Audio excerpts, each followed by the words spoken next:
What's going on YouTube? This is SB3 and today I'm going to be going through my top 5 for the 250 Supercross East and West Coast. Going to be a lot like my 450 discussion where I go through and break down the top 10, but since it's 250s and I have to do 2 coasts, I'm just going to do top 5s. Should be pretty easy. Same info as last time. I'm going to go through the schedule a little bit more in depth for the 250s so that way you know which rounds are West Coast, which ones are East Coast, which ones are East-West shootouts. Um, and then I'll also go through that way you know where to stream it. And what I might actually do is just bring this over so you guys can see it. Um, this is on supercrosslive.com. The 22 Supercross season preview shows on December 25th, which was yesterday at 1 p.m. Central Standard Time on NBC. It is debuting on YouTube under Monster Energy Supercross's channel today, December 26th at 6 p.m. I'm assuming that's Central Standard Time, but it could be a little bit different depending on when it is. So we're going to be starting off round 1 in Anaheim, California, January 8th, 2022. This is going to be the Supercross West Coast class, which is going back to a little bit of sense of normalcy, like I was saying in my last video. It's going to be on Peacock, and it looks like it's going to be on CNBC. Qualifying starts at 4, again, or 4 o'clock Eastern time. So if you have Peacock, you get access to qualifying. It's going to be the same like how it was with NBC Sports Gold in years previous years, but qualifying starts at 3. Everything I'm going to be saying, I'm going to be equating to, I guess I'll just do Eastern time so it's easier. But I'll say 4 p.m. Eastern. If it's Central time, it's an hour behind. Pacific's obviously 2 hours behind me, so that's 3 hours behind.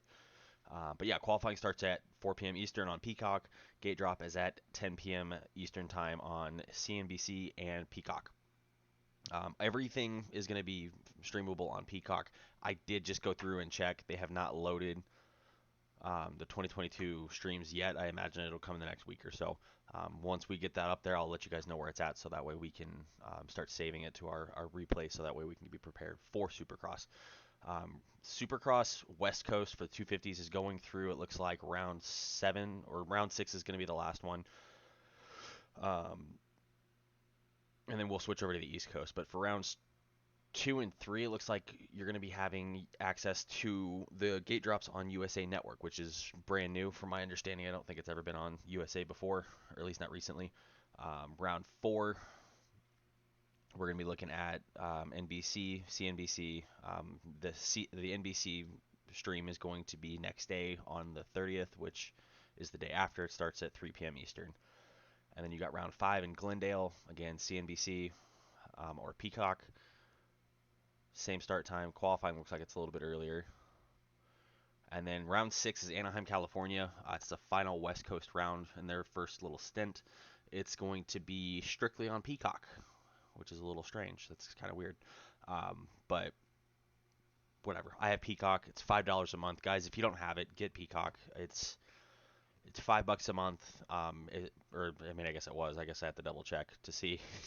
Maybe I have to bump up to the premium one. If you guys know for sure if you had to bump up to the $10 a month premium Peacock, let me know in the comments below so that way we can go through and I can give people the most up-to-date information. I haven't updated my Peacock, so I don't know.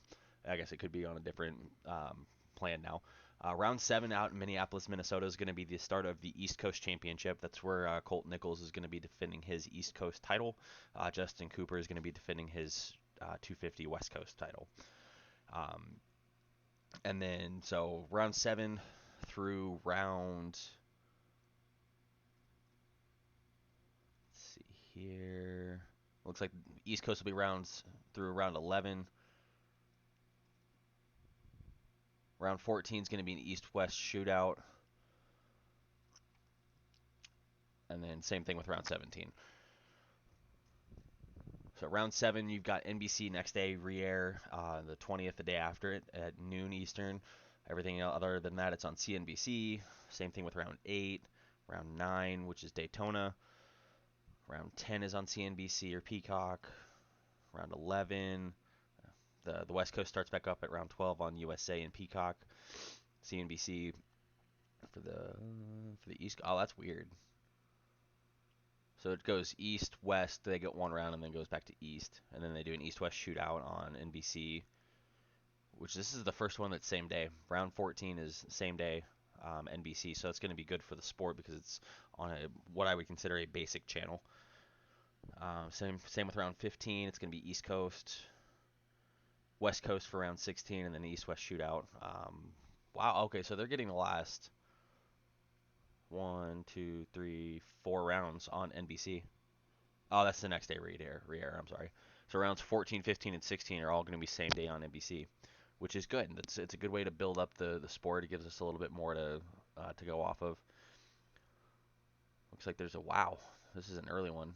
This is out in Denver, so just be aware of that. Cool. Yep. So this is just on supercrosslive.com.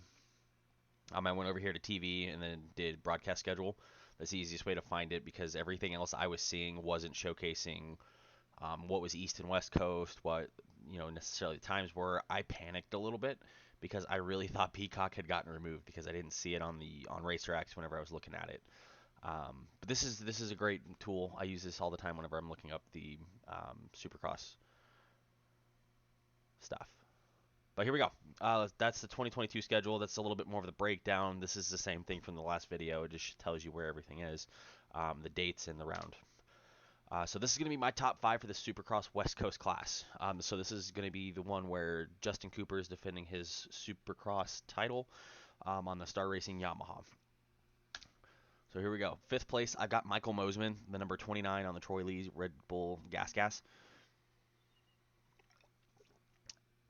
I don't really know what to think of Michael.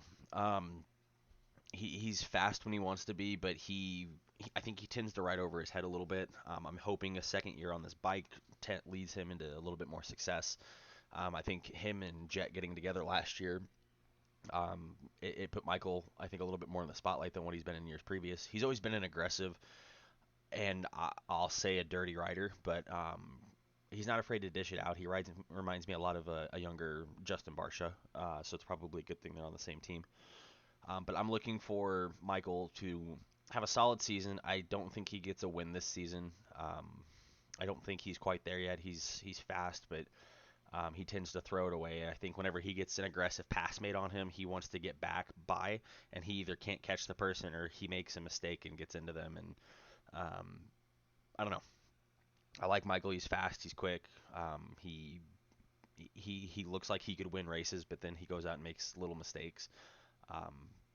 I wouldn't be surprised if he got higher, but I could also see him dropping outside of the top 5. So it just kind of depends on what his maturity level is coming into this season. If he gets rattled or if he makes mistakes like he's made in years previous, then he's going to be a top 5 guy. If he's able to mellow out a little bit, ride a little bit more within his wheelhouse and ride to his strengths, I think he could get race wins. I think he could be a potential title contender, but I just don't see him making that leap just yet. Moving on to 4th place, got Jeremy Martin. Whoa, let me backtrack here for a second. I am completely guessing where I think these guys are going to end up, so this is completely depending on where, this is where I think that they're going to be placed on the coast. I have no insider information on where these guys are actually going, but obviously Justin Cooper, I would imagine, since they've got him running the number 1 W, he's going to be running West Coast. But that's just, I'm making educated guesses on where I think he'll be. But yeah, just a little disclaimer there. I have no insider knowledge. 4th place, I think it's going to be J Mart. It's his last season, I believe, on the 250s. I believe he is moving up to the 450s next season. I don't think he's going to get a Supercross title. I think he's going to get wins this year. I think he's going to be in contention for the championship, hence why I have him in 4th place. But I think there's going to be some guys that are just a little bit quicker, more consistent, that are fighting for the wins more often. J Mart's going to be hard to beat outdoors, and I could see both top 5s for both coasts. I could easily see any of these guys really winning this championship. J Mart probably more so than anybody. If he's on East Coast, then I could see him winning the championship.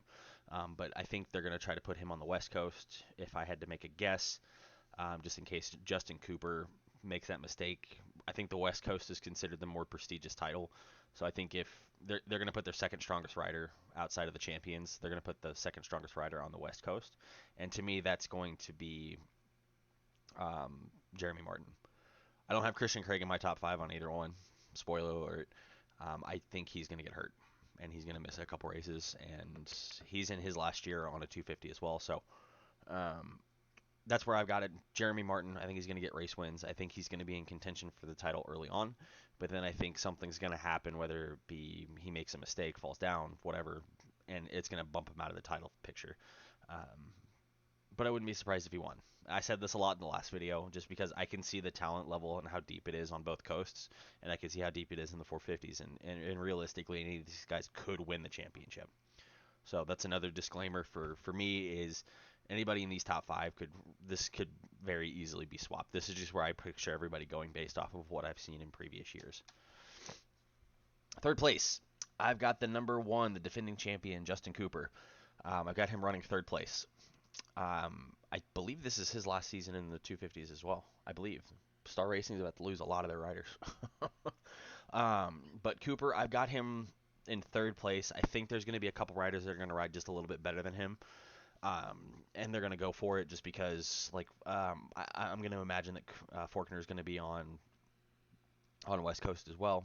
But I just think that he's going to run solid. He's going to run consistent, but he's not going to go out of his way to get those wins like some of the top 2 that I have, who are going to be, I don't want to say desperate, but they're going to have a little bit more urgency to try to get this title, especially with them moving up in the next couple years or next year or whatever it might be. Justin Cooper's a good dude. I think he's going to be fast. He's going to be quick qualifier a lot of the time, and he's going to be up front. And he's going to win a lot of heat races. When it comes to the title, I think he's going to fall a little bit short in third place. And yeah, I think the title fight for the West Coast, if it falls this way where all these guys are on the West Coast, I think it's going to be a fun season to watch. And yeah, I mean, don't really have too much to say about Justin Cooper. He's a pretty reserved guy um, from what I've seen, and I think he's going to come out and be strong, but I think he's going to fall short. Second place, I've got the number 33 of Austin Forkner. He's returning for what is also his last season on the 250s, from what I understand. I guess it could fall if he gets hurt, but um, I think with Forkner, his key to success here, and I had a hard time choosing him for second rather than first, just because I know how fast the guy can go. I know that when he's on, he's damn near unbeatable. But then he makes these mistakes. He's in the wrong place at the wrong time, like what happened last season that threw him out of the championship. And I mean, he crashes. He's notorious for crashing. And this is his last season. Again, from what I understand, there's a bunch of riders in the 250 that are pointing out, and I would imagine unless he gets hurt this season, he's going to be moving up to the 450s next year. I think it's make or break for Austin, and I think he realizes that, and I think we're going to see more of a sense of urgency out of him this year than what we've seen in years prior.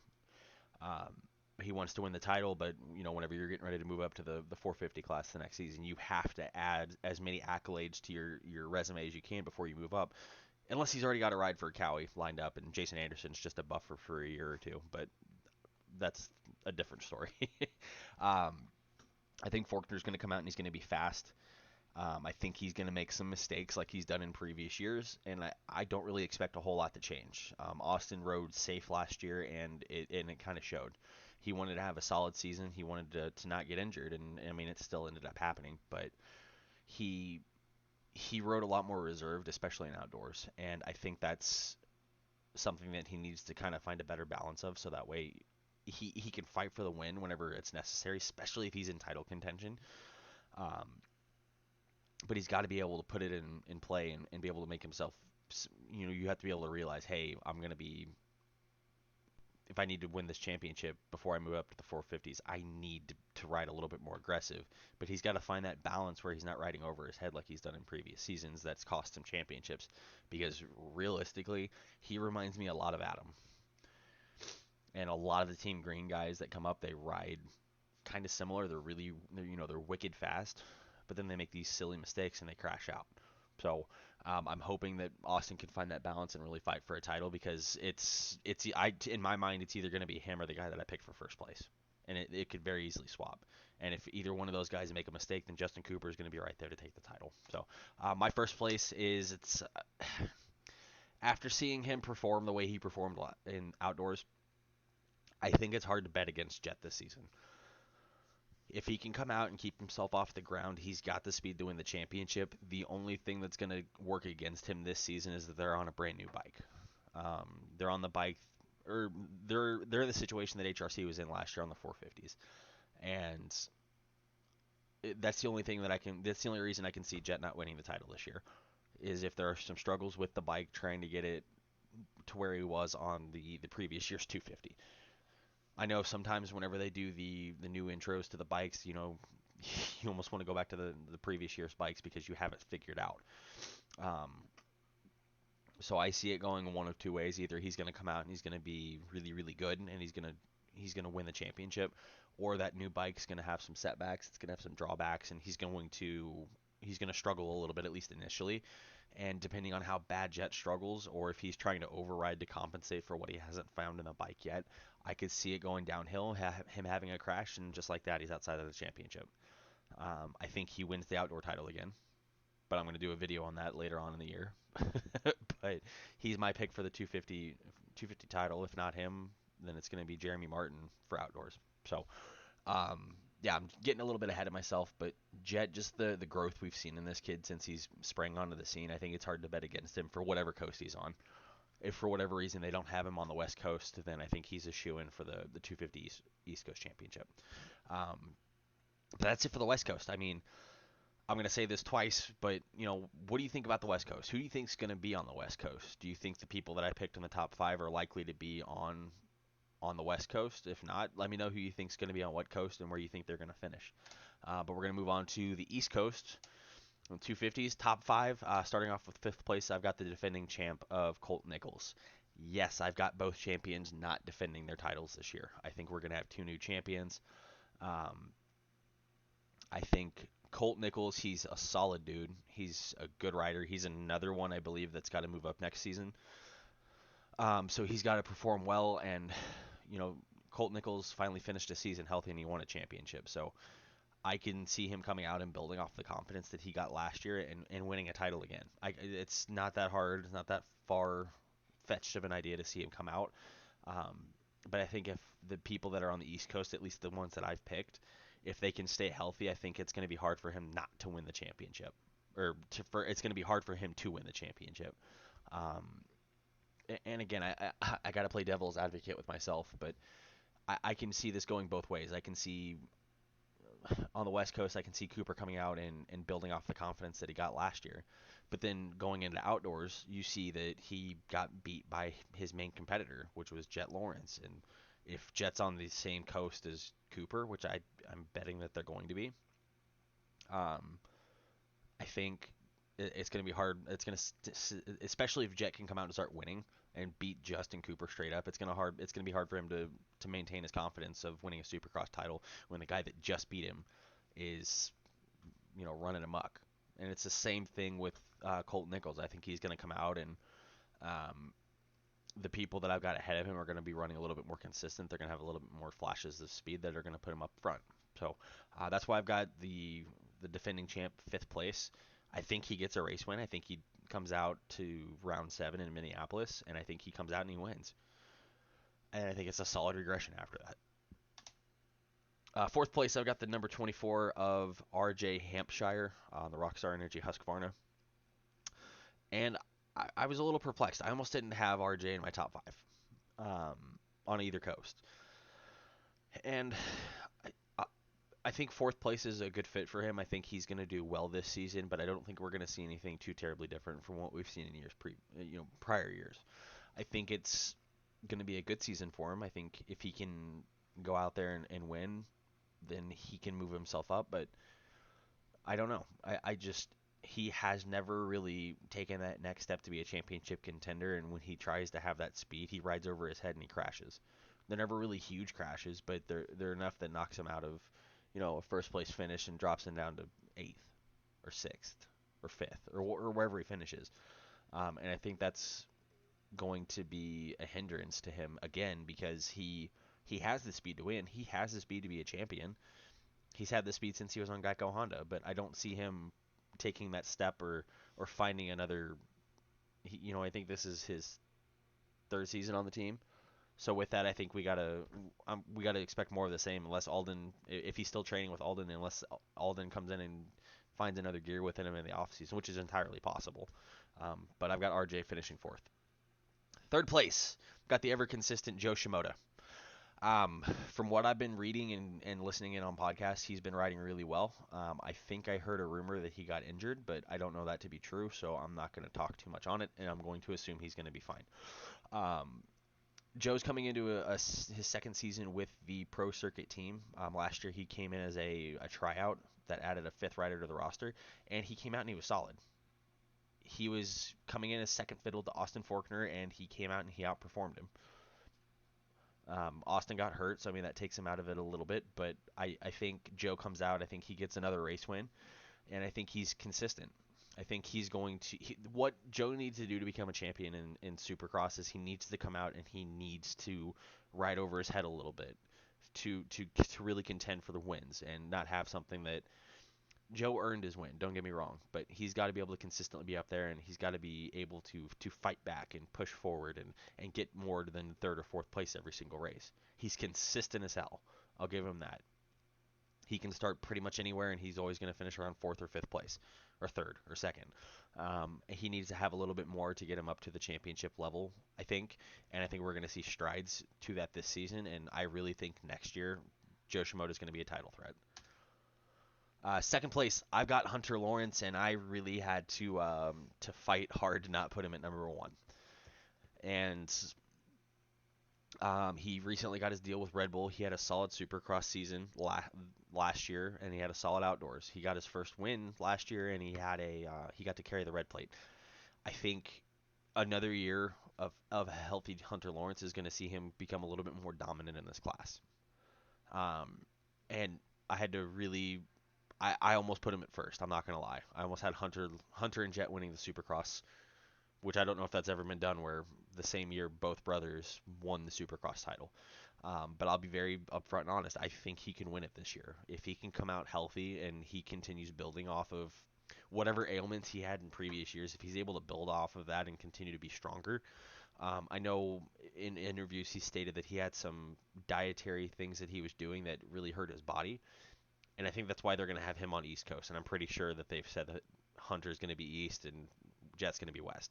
I don't know that for a fact, but I'm pretty sure they've said it somewhere in one of their videos that that's the coast that they're running. Um, but that being said, Hunter Lawrence, I think I've got a little personal bias for the first place guy, but just because I like the guy that I've got in first place, but I could really see Hunter Lawrence stepping up and winning a championship. I think if he can come out and continue building off of what he did last season into this season, he's going to win the title. But I think if the guy that I've gotten first is able to kind of mellow himself out and ride within his means, he's going to win the title, especially after seeing him last year. And without further ado, dun dun dun dun dun dun dun dun dun. Oh wow, I forgot I did this. I've got Cameron McAdoo winning the East Coast Championship.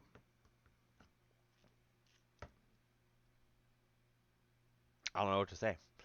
I just think after seeing him perform the way he performed last season, he rode a lot over his head and he rode really aggressive and he got hurt. Um, and he was fighting with, was it Justin Cooper? No. Yeah, maybe. I don't remember. But I think Cameron McAdoo is going to learn from the mistakes he made last season, and he's going to know how to rein it in, and he's going to win the championship. Now, if he slips up, I think Hunter Lawrence is going to be right there to pounce. Hunter, and it's really for me, it's a a flip of a coin who I think between those two. I think it's going to be one of those two that win the championship for sure. Um, but I think if Cameron can keep himself level and he can and build off of what he did last year and the mistakes that he made last season, I think he's a good pick for this 250 championship. Pro circuit has gone many many years without getting this championship, and I got to imagine that Mitch Payton is pulling out his hair at this point because these guys, they're fast enough to win the championship and they make silly mistakes that cost them titles. Cameron McAdoo did it several times last season. He knocked himself out of the outdoor championship in the first round because I don't know exactly what happened. I didn't see it, but he got hurt. Um, Cameron McAdoo has a bad habit of, I think, riding over his head, trying to maybe make up for some lack of speed. I don't know. Or maybe he's trying to dominate the field. Maybe he wants to get out there and he just wants to decimate everybody that's behind him and win, a la, like how Tomac did it in 2015 on the 450. Maybe that's what he's going for. I don't know. But I think Cameron's got to back it down a little bit whenever he cannot get the win. I mean, his ride at Atlanta after his massive crash and fighting off the doctors for concussion protocol, I think that was an inspiring ride. And that's why I've really got my heart set on him to win the championship this season. I wouldn't be surprised if he's riding West Coast and they've got Austin on East Coast. I mean, there's a lot of variables in the 250 that make it a lot harder to kind of guess who's going to go where and who's going to win the championship. Because I think if you put Austin Forkner and Cameron McAdoo on the same coast, I think one of them gets hurt and their season's over. For Austin's sake, I hope it's Cameron. And I hate to say that, but Austin's in a make or break season, and he's going to be moving up to the 450s next year, so he's got to get a title. So I think they're going to have Austin and Cameron on opposite coasts because personally, I think they're the two biggest threats for the title on each coast. Joe Shimoda could come in there and surprise everybody like he did last year, but I think he's going to be more of the consistency, and whichever coast he's on, he's going to be a solid, not a second rider, but he's going to be the good. He's going to be the solid, consistent guy that's not going to make any big mistakes. And you're going to have somebody like Austin and Cameron who aren't afraid to ride above their limits to try to get a title. And if Cameron can keep it on two wheels and he can continue building off of what he did last season, it's going to be really hard for him not to win a championship, especially if he's on the East Coast. But that's my 250 picks. Let me know what you think down in the comments below. Who you think's going to finish where, who you think's going to ride where. Let me know what you think about the whole, everybody keeping everything so secretive for the 250s. I think it's a huge mistake that they don't go through and they're not a little more transparent with who they've got on what coast. And I think it's specifically with Mitch Payton. I think it's stupid that he goes through and he puts every single one of all five of his 250 riders on the entry list at Anaheim just to keep it more suspicious. Um, but that's just my opinion. I think it's pretty commonly hated across the field. If you look at anybody that talks about Supercross, it's nobody really understands why this has to be such a big secret. But it is what it is. It's how it's been for years, and I don't see it changing, and that's unfortunate. But that's my picks for the 250 Supercross Championship on the East and the West Coast. Let me know what you think down in the comments below on who you think's going to finish where. If you've got differences, let me know. I want to know. Let's have a conversation. Let's go through and see who you think's going to finish where. If you want to be extra, if you want some extra credit, go through my coast, my top five, rearrange them to where you think they're going to finish, and then come through and maybe do your own top five. I'd love to see it. Let's have a conversation, guys. We got a little bit of time before A1, um, and let's have some fun. But thank you guys all so much for watching. I really appreciate any support that anybody's given me over the last couple years. Um, with a lot of the stuff that's going on, Supercross has been my go-to, and I love talking about Supercross. I love talking about motocross. I love talking with people that are equally passionate about the sport because it's a hell of a sport, and I love it. So let's have a conversation down in the comments below, and let me know what you guys want to see with future videos. That's the only thing. I mean, I do these predictions. Last year, I don't think I posted it, but I go through and I want to have these conversations. I want to see where people think that people are going to finish. But let me know down in the comments below what you think, and I'll see you in the next one. Bye.